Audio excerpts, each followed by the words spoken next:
दोस्तों, middle east से एक बार फिर बारूद की बू आने लगी है। एक तरफ अमेरिका और ईरान के बीच कतर में बातचीत चल रही है, तो दूसरी तरफ इसराइल ने कुछ ऐसा कह दिया जिससे पूरी दुनिया में हलचल मच गई है। इसराइल के डिफेंस मिनिस्टर इसराइल काट्स ने सीधा दावा कर दिया है कि ईरान के सुप्रीम लीडर मुश्तबा खामनेई अब मौत के निशाने पर है और इसराइल किसी भी कीमत पर ईरान को न्यूक्लियर पावर बनने नहीं देगा, यानी एटम बम बनाने नहीं देगा। आज की वीडियो में हम जानेंगे कि इस भयानक धमकी के पीछे का सच क्या है। क्या वाकई अमेरिका और ईरान की डील सिर्फ एक दिखावा है और ईरान ने इसराइल और अमेरिका को क्या आखिरी वार्निंग दे डाली है? सब कुछ जानेंगे और समझेंगे इस वीडियो में, तो वीडियो को आखिर तक जरूर देखिएगा। दोस्तों, अभी मैंने आपको बताया कि इसराइल के डिफेंस मिनिस्टर इसराइल काट्स ने सीधा दावा किया है कि ईरान के सुप्रीम लीडर मुश्तबा खामनेई अब मौत के निशाने पर है। तो जैसे ही इसराइल की तरफ से यह धमकी आई, ईरान ने भी देर नहीं की और ईद का जवाब पत्थर से दिया। ईरान के फॉरेन मिनिस्टर अब्बास अरागची ने साफ साफ शब्दों में कह दिया कि ईरान के अवाम और हमारी लीडरशिप के खिलाफ आने वाली हर धमकी का फौरन और जबरदस्त जवाब दिया जाएगा। फार्मूला बिल्कुल क्लियर है। अब्बास अरागची ने कहा, हमले का बदला हमले से, यानी अटैक फॉर अटैक।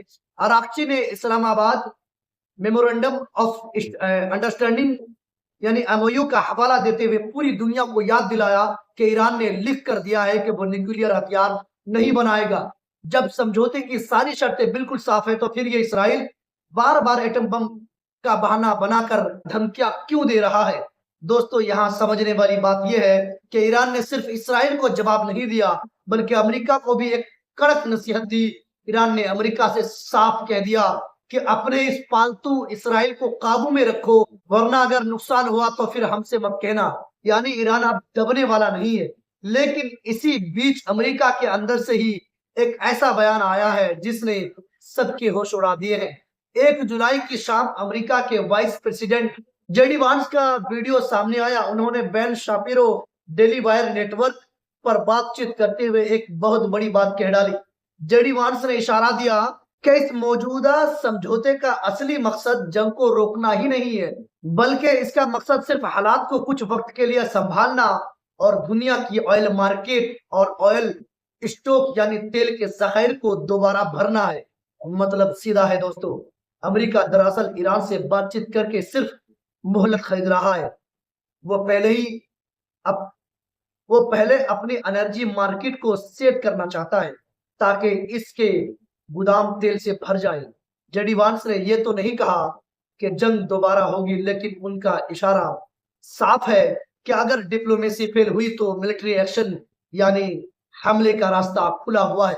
जो लोग समझते हैं, सोचते हैं कि अमेरिका कभी भी जंग नहीं लड़ेगा, वो गलत फहमी में है, गलत है।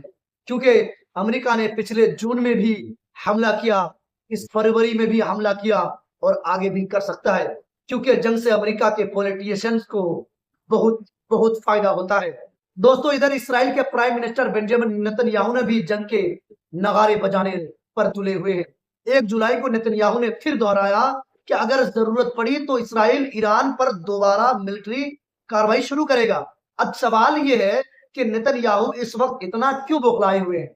असल में कतर में अमेरिका और ईरान के बीच इस मेमोरेंडम को लागू करने के लिए टेक्निकल टॉक्स शुरू हो चुकी है। नेतन्याहू किसी भी कीमत पर यह नहीं चाहते कि इस डील से ईरान को कोई भी राहत मिले, जिससे वो फ्यूचर में इसराइल के लिए बड़ा खतरा बन जाए। लेकिन ईरान ने भी नेतन्याहू को तगड़ी नसीहत दे डाली। ईरान के पार्लियामेंट के स्पीकर मोहम्मद बाकर कालीबाफ कह दिया है कि यूरेनियम इनरिचमेंट यानी यूरेनियम को रिफाइन करना ईरान का कानूनी और गैर मुंतकली हक है। एक ऐसा हक जिसे ना तो ईरान छोड़ेगा और ना ही उससे छीना जा सकता है। ईरान ने वार्निंग दे डाली है कि हमारे न्यूक्लियर प्रोग्राम से दूर रहो, वरना हम वो कर जाएंगे जो तुमने सोचा भी नहीं होगा, जो तुमने तस्वुर भी नहीं किया होगा। दोस्तों, ईरान ने अमेरिका और इसराइल को फाइनल मैसेज दे दिया। ईरान के acting defence minister brigadier general Majid ibn Ar-Reza ने 1 जुलाई को एक बहुत ही पावरफुल बयान दे डाला। उन्होंने साफ कर दिया है कि ईरान का मिसाइल प्रोग्राम, ड्रोन कैपेबिलिटी और पूरा डिफेंस सिस्टम ईरान की नेशनल सिक्योरिटी यानी राष्ट्रीय सुरक्षा की रेड लाइन है। यानी रेड लाइन कह दिया। उन्होंने कहा कि हालिया अमेरिका इसराइली जंग ने यह साबित कर दिया कि ड्रोन्स और मिसाइल कितने जरूरी हैं।